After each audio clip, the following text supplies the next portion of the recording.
Reese, the museum is open to the public and offers some fascinating stories about the deaf community. Now, for the purposes of this production, we had the help of interpreters to voice sign language and vice versa in order to ask questions.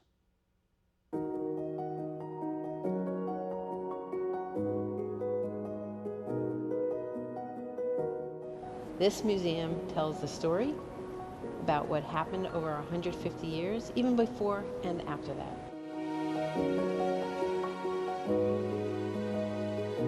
We're at the National Deaf Life Museum at the campus of Gallaudet University. I'm here with Meredith Peruzzi, who is the director of the museum. Meredith, it's so great that we're able to talk with you about this. First, can you just tell us about this space, about the museum, and what you hope to convey? Sure.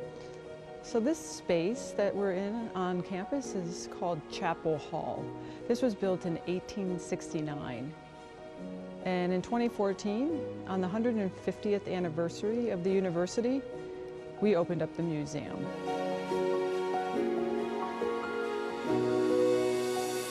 The museum in general gives a different way of thinking about the community.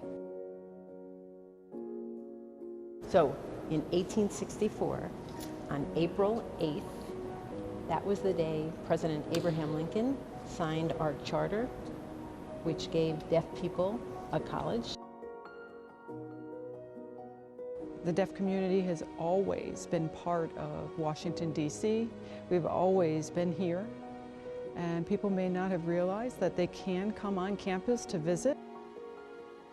Can you talk about some of the things that jump out at you? Like what are the things that you think are the coolest here in the museum? So I learned that we thought that the first Native American student was actually the first black deaf student that graduated. And because black students were not allowed to be enrolled at that time, so they came in as a Native American.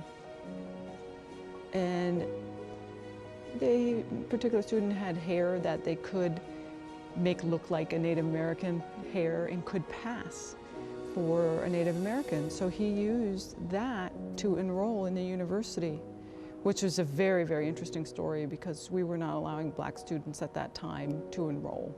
And he wanted to come in. He wanted to enroll in this. He graduated in 1913. 1913, wow. The family reached out to me. And they said, oh, by the way, we've been trying to correct this story for years. Can you please help us communicate this story broadly, that our family is a black family? So most of the museum and all the exhibits that you see tells the longer stories, typically about 40 years and then 30 years or so. This was an exhibit is about 1 week because there was so much importance to the deaf community.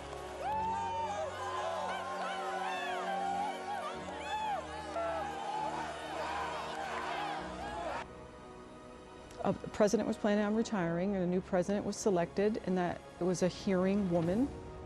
And the students were opposed to that because at the time they felt like deaf people can lead a university.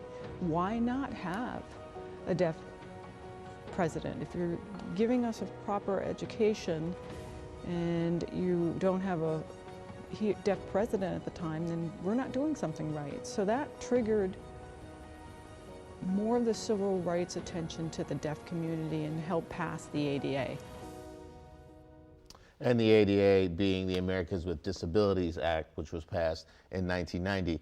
Fascinating on a number of levels. Mm-hmm. One, the conversation about the first Native American student, which ended up being the first black student, just thinking of discrimination within even that community. The first black student didn't actually graduate for another 40 years. Well, they Wow. thought was the first black student graduated 40 years later. Yeah. That is, wow, that says a lot. It's not a Gallaudet thing, that's an America thing, Sure. But fascinating nonetheless. I also love what she said about we've always been a part of DC, and people can come and stop by on campus, because I feel like a lot of people don't know that or don't feel comfortable doing that.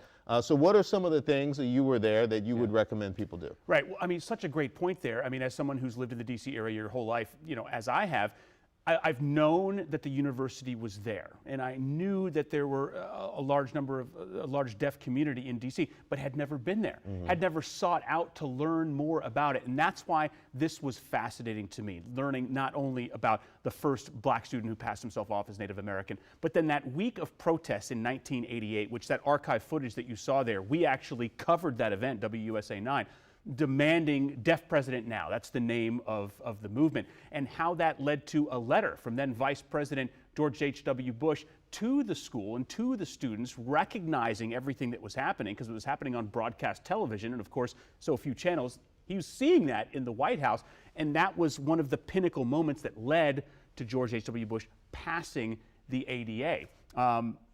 The history of this school, how it's intertwined in Washington.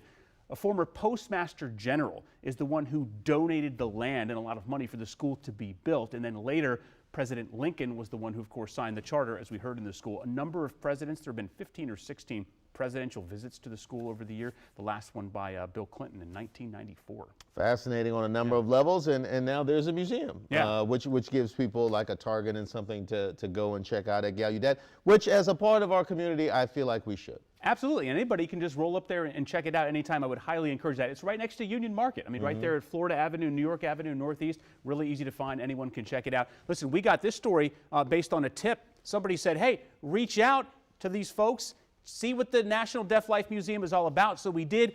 We thrive on your tips. Send them in to us. You can find me there on all the social media platforms, or email me, alongo@wsa9.com.